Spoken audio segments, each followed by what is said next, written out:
guys, it's Sam here. I just wanted to do a small video on Christians being able to defend themselves. Now, at the time of this video, it's been about 2 weeks, a week and a half, since the Orlando shooting, which took 49 lives and put 53 in the hospital. And as I understand, a lot of those people are still in pretty serious condition. Now, what this has done is sparked a lot of gun control issues, but really, politics aside, is it lawful, for lack of a better word, for a Christian to protect themselves based on biblical principle? Well, of course it is. In fact, these shootings teach us one thing, and that is that a fanatic can come out of anywhere with a gun and start hurting people at random, which means the only protection is somebody there who is responsible that carries a weapon as well. Now, Jesus has actually given us a warning in John 16, verse 2, and he basically says, "But an hour is coming in which everyone who kills you will think that he is offering service to God." That pretty much wraps up Islamic extremism. So I mean, how about it? Does Jesus say we're allowed fighting back? Are we allowed killing somebody if we have to? Well, that's never the optimal plan, but yeah, we are. And I know you're going to tell me, "Oh no, it says thou shalt not kill." Well, if you update your Bible a little bit, you'll notice that has actually been changed to "thou shalt not murder," because "thou shalt not kill" was a little on the vague side. Murder is actually killing somebody with premeditation, meaning that you wanted to kill somebody, you were intending on killing somebody. And it is also an unlawful act by premeditation. That is the definition, which means that war, capital punishment, hunting are not murder. I know some of you bleeding hearts will disagree with me, but no, they are not murder. In fact, in Luke 22, Jesus himself tells us that, when he's talking to the disciples, he had sent them out previously with nothing. And then he said, "Well, I sent you out without money belt and without bags and sandals, and you didn't lack anything, did you?" I'm kind of paraphrasing here. And they said, "No, nothing." And he said to them, "But now whoever has a money belt is to take it along, likewise a bag, and whoever has no sword is to sell his coat and buy one." Now, when Jesus says the word sword, does he mean a sword?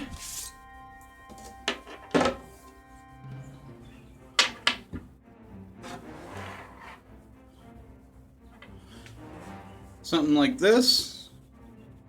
Big clunky thing used by military officers. Probably your regular soldiers probably carried something about yay size for their sidearm. Did he mean something bigger, something smaller? I mean, what did he mean by sword? The word Jesus used is actually makiara? Makiara? Makiara. Anyway, makiara means a knife, a dirk, a sword. Thayer's definition is a knife used for cutting animals to cut up flesh. Small sword distinguished from a large sword. And that means that it can be curved, straight, whatever. So, in order to be able to do what Jesus told us to do, are we supposed to get something to carry around like this? Because that looks a little cumbersome. Well, what Makiara really means is a small sword. Something meant for concealment. Something meant to protect a person from a threat. Not something you really want to take into battle, unless you really have to, but a self-defense weapon. Now, today, we don't carry swords. I mean, technology has quite advanced. But we're still allowed to defend ourselves. I mean, yeah. I know a lot of people who carry knives for protection. I carry them as tools. But still, small blade. And of course, you know, all those fishermen back then carried knives too. I mean, you can't really fillet a fish without a knife. But, there we go. Just set that right there. But because technology is advanced, and like we've seen in Orlando, you can't really bring anything else to a gunfight. Unless you have something better like a drone. But today, we carry a gun. And it's the same idea as the Machaira. Small weapon designed to fight bad guys if they decide to mess with you. And I mean, by mess with you, try to take your life. Now it says in Psalms, God commands us to save the weak from those trying to hurt them as well. So that is, defense of others is actually also a viable option. So don't run away from somebody else who's in need of your assistance. In closing, guys, I just wanted to say, having weapons does not mean that you are a psychopath. It means you're well ready to defend your home, defend your family, and anything else you may need to defend. Now, I'm not saying to, go start your own holy war, because obviously there are things that you fight over and things you don't. Jesus never wanted us to fight over faith or take anybody by force. So, but